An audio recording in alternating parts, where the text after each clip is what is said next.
জাতীয় নাগরিক পার্টির মুখ্য সমন্বয়ক নাসিরুদ্দিন পাটোয়ারী বলেছেন, নিবন্ধন যদি আমাদেরকে দিতেই হয় সেটা শাপলা দিয়ে দিতে হবে।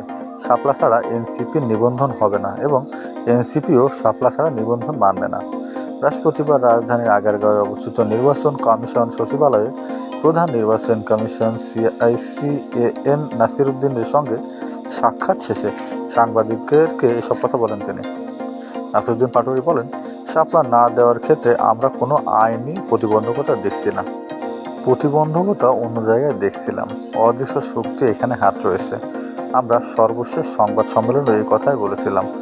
আপনারা দেখেছেন যে নির্বাচন কমিশনের অনেক সিদ্ধান্তই তাদের মুখ দিয়ে বের হয় না, আর হলেও আমরা বিভিন্ন পত্রপত্রিকায় পেজের মাধ্যমে সেগুলোও জানতে পারি। আমরা সে বিষয়গুলো নিয়ে তাদেরকে প্রশ্ন করেছি। আজ 2.5 ঘন্টা আলোচনা হয়েছে জানিয়ে তারা বলেন, 2.5 ঘন্টার মধ্যে প্রথম 30 মিনিট আমরা 18 বছরের ভোটাধিকারের বয়স সেটা নিয়ে কথা বলেছি, প্রবাসী ভোটার নিয়েও কথা বলেছি। 2 ঘন্টা আমরা তাদেরকে প্রশ্ন করেছিলাম যে প্রতি প্রশ্নে শাপলা না দিতে চাওয়া ব্যাখ্যা কী। 2 ঘন্টা তারা নিশ্চুপ ছিলেন, কোনো ব্যাখ্যাই তারা দিতে পারেনি। কিন্তু আমরা সর্বশেষ তাদেরকে বলে এসেছি, আপনারা যদি শাপলা না দেন তাহলে ব্যাখ্যা দিতে হবে।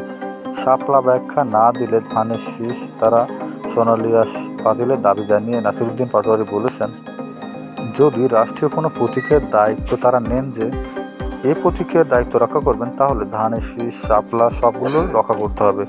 ওই ধরনের আইন সংশোধন করতে হবে। সুতরাং নির্বাচন কমিশনের সামনে 2টা পথ রয়েছে। একটি হলো ধান তারা সোনালী আঁশ বাতিল করা, অন্যটি হলো শাপলা নেওয়া বা শাপলা দেওয়া। আমরা আশা করি যে কারো প্রতীকই বাতিল না হোক। সুতরাং আমরা শাপলা পেতে আইনি বাধা এবং রাজনৈতিক বাধা কোথাও দেখছি না। এজন্য আমরা আশাবাদী শাপলা পাবো।